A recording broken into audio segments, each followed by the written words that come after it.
Finalmente, una quinta etapa está lista para que la víctima sea excluida de su lugar de trabajo, ya sea por una decisión propia, renunciando, porque no tolera más, o abandonando su trabajo, lo que significa la expulsión de la administración pública, o pidiendo un traslado que la perjudica, o solicitando licencias prolongadas con tal de escapar al inhóspito ámbito, y si no renuncia o abandona, simplemente se somete a los caprichos del acosador.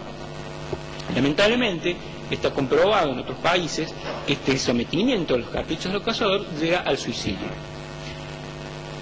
Pero estas conductas, esta violencia laboral, también merecen una sanción, un reproche por parte de la legislación. Así, nos encontramos que en nuestra legislación argentina, encontramos que desde el año 2002 hasta la fecha se prolongaron 5 leyes provinciales para prevenir y sancionar la violencia laboral, dentro de lo que es en el ámbito público. En Tucumán, la ley 7.232, en Jujuy, la ley 5.349, en la Ciudad Autónoma de Buenos Aires, la ley 1.025, Provincia de Buenos Aires, ley 13.168, y en Santa Fe, la ley 12.434. En otras provincias existen proyectos, pero no han tenido cabida todavía. En el mismo Congreso Nacional hay proyectos a nivel nacional, pero tampoco han visto la luz. Hace poco tiempo, la Fiscalía Nacional de Investigaciones ha inaugurado una oficina de registro de denuncias de violencia laboral en la Administración Pública Nacional, pero comprende solamente a los funcionarios que dependen del Poder Ejecutivo.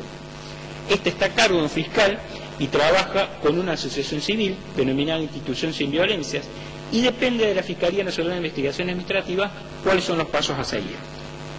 Convoca a mediación hasta habilita los medios para poner en marcha investigaciones de delitos en el ámbito penal o faltas en el ámbito administrativo a fin de lograr la aplicación de las penas correspondientes.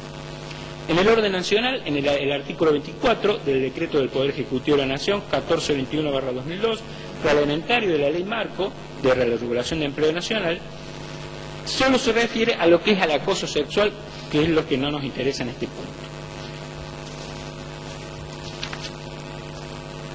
Otra de las normas más utilizadas es el Código Civil, que se aplican, ¿no es cierto?, sobre todo para lo que es la reparación civil, cuando en las conductas acosadoras que no se han podido prevenir ocasionen daños que realmente puedan ser indemnizados. ¿Cómo se manifiesta la violencia dentro del empleo público? Si bien la violencia laboral se da en todo tipo de organización, ya sea privada o pública, es más dentro de la organización pública donde más encontramos posibilidades del ejercicio de la violencia. La garantía de la estabilidad del empleo público, que está consagrado en el artículo 14 de nuestra Constitución Nacional, dificulta muchas veces al funcionario jerárquico a desprenderse de algún subalterno, que no sea de su agrado, puesto que es indispensable tener dictado un acto que disponga el inicio de actuaciones sumariales, tener que aprobar las faltas y lograr al final ese procedimiento, el cese de la relación del empleo público. Por ello, muchos funcionarios lo que hacen justamente es el camino del acoso psicológico, que lograrán hacerle la vida imposible a aquel que quieran prescindir hasta que voluntariamente se aleje de su lugar de trabajo. La estructura de la organizativa del trabajo dentro de los órganos del Estado aparece como muy burocratizada, esencialmente verticalista, donde el factor del poder está vinculado estrechamente con el temor a las consecuencias negativas ante la desobediencia y que se manifiesta esencialmente a través de la posibilidad sancionatoria. A ello debemos sumar el déficit en la incorrecta o insuficiente asignación de recursos humanos, materiales, una rigidez organizativa, especialmente en el ámbito de la fuerza, estilos de elecciones autoritarios, falta de formación de líderes y ausencia de mecanismos adecuados de resolución del conflicto que la situación la complica aún más. Todo funcionario tiene el deber de respetar siempre a su superior, pero ojo, ello no significa que tenga la obligación de complacerlo, subordinándose a los caprichos. Implícitamente muchos funcionarios han incorporado este deber de complacer al extremo de no discutir jamás una situación de trabajador. Y tanta dependencia justamente es la antesala del acoso, ya que el acosador tiene al trabajador en sus manos. ¿Cuál es la responsabilidad del Estado en todo esta violencia, o este acoso, o este móvil?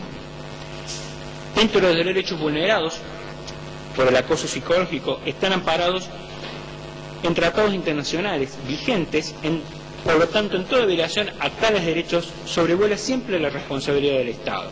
por no haber garantizado a sus funcionarios un ambiente propicio donde desarrollar su función.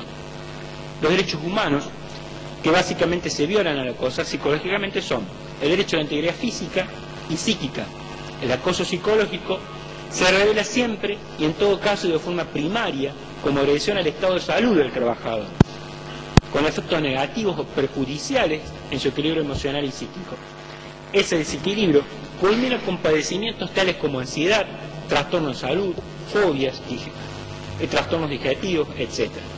El derecho a la dignidad, al honor, en su faceta personal y profesional, puesto que el acoso psicológico comprende conductas atentatorias tanto contra la autoestima como contra la reputación de la víctima, contra la libertad de comunicación y contra el derecho a no sufrir discriminaciones.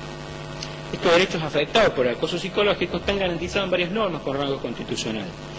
Así lo tenemos protegido en la Declaración Universal de los Derechos Humanos, en la Declaración Americana de los Derechos del Hombre, en la Convención Americana sobre Derechos Humanos del Pacto de San José, Costa Rica. El derecho al honor y la honra también están garantizados en la Declaración Universal de los Derechos Humanos, en el Pacto Internacional de Derechos Civiles y Políticos. Nuestra Constitución también los garantiza. El derecho a un trato digno en el artículo 14 bis. En la Declaración Universal de los Derechos Humanos también está garantizado el trato digno. El derecho a la igualdad de trato y la no discriminación está previsto en la Declaración Universal de Derechos Humanos, en el Pacto Internacional de Derechos Civiles y Políticos y también en la Constitución Nacional en su artículo 16. Toda esta estructura legal que conforman estos tratados internacionales constituye realmente una veloz herramienta, sobre todo a la hora nosotros de cuando nos vemos discriminados o nos vemos avasallados de nuestros derechos. A veces, muchas veces la justicia no toma en cuenta de que estos derechos que están amparados por tratados internacionales que a veces no tenemos en cuenta los juristas, nos llevan a interpretar, decir que estos tratados tienen realmente no rango constitucionales. O sea que estos tratados hablan de derechos humanos, han sido firmados, ¿no es cierto?, por nuestro Estado como Estado parte en la Corte Interamericana de Derechos Humanos y son obligatorios a ser respetados por cada Estado, no en relación a otro Estado, sino en relación a sus ciudadanos, ¿sí? Tienen la obligación de proteger a los ciudadanos, de garantizar el goce y la libertad de los derechos como ser humano.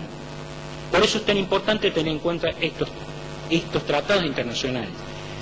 Muchas veces nos encontramos que en lo que hace al acoso psicológico, la legislación argentina está vacía de contenidos o de leyes que realmente nos amparen cuando sufrimos una persecución, sobre todo en el ámbito de la fuerza de la seguridad, en donde encontramos una falta de democratización y más bien encontramos un sentido más bien militarizado, en donde sí o sí tienen que obedecer lo que dictaminen, ya sea un superior jerárquico o el propio Estado.